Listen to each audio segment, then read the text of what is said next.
Hello everyone, my name is Jesus Rodriguez, and I'm going to give you a live demonstration of a project that my partner, Julio Jimenez, and I created.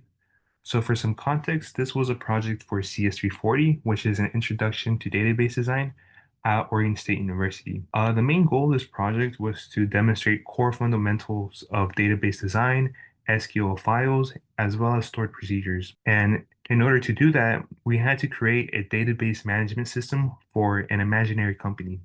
And so what we decided to create one for was for a movie theater called Sign Pictures. So over here in the dashboard, you can see we present you with downloadable content that sort of explains our thought process behind the database design. So we have the ERD diagram, the database schema, the scripts we use to create the database, as well as the mandatory project report. But basically, I'm going to be going over everything in the project report so you don't have to. Just so you have a better understanding of what our thought process was, let's quickly go over the ERD diagram. So first, to start with the ERD diagram, there's a total of 6 entities we created. There's customers, tickets, employee roles, employees, screenings, and movies. If you look closely, we represented the relationship using CRUD notation. So a customer has a one-to-many relationship with tickets. Screenings has a one-to-many relationship with tickets as well. And if you look closely, basically tickets acts as a join table between customers and screenings. You can tell that because of the fact that it has 2 foreign keys, as well as the fact that it's basically facilitating the relationship, the many-to-many relationship between customers and screenings. So over here, you can see we created a database schema using MySQL Workbench. It's essentially the same thing. The only difference is that we have more detail on what each entity will have in terms of the properties, right? That's basically the gist of our database design. Okay, so let's go back to our website, and you can see here on the left, we present you with all 6 entities. On every single entity, you're able to create, read, update, delete. Um, and we also made it so it cascades deletes. So if you were to delete one entity, all the corresponding places in which it appears will also be deleted. And although in the real life you probably wouldn't want that, for the scope of this project, basically that's what the project wanted. So we went ahead and did that. So just to show that it's working, let me go ahead and let's delete a customer. So we're going to delete David, and then it's gone. We can go ahead and edit. So instead of Juan, let's call it Jesus, which is my name. So now the change reflects here. Let's go ahead and add a movie.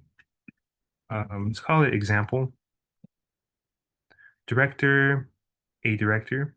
Release year, 2001. Genre, action. Runtime, let's just say 1 hour actually.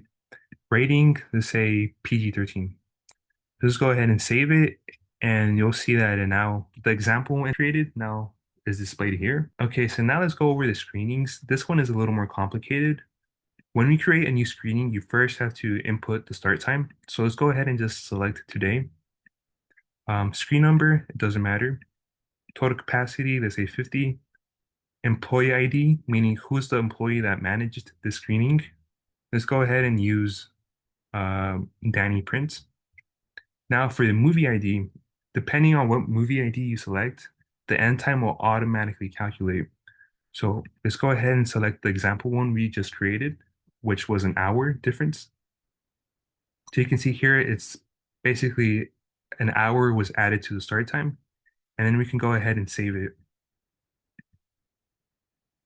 So now it appears here by Danny Prince, right? And one other thing, if you notice, instead of you just blindly putting in the foreign key, we made it so um, the foreign key is attached with the value that it represents.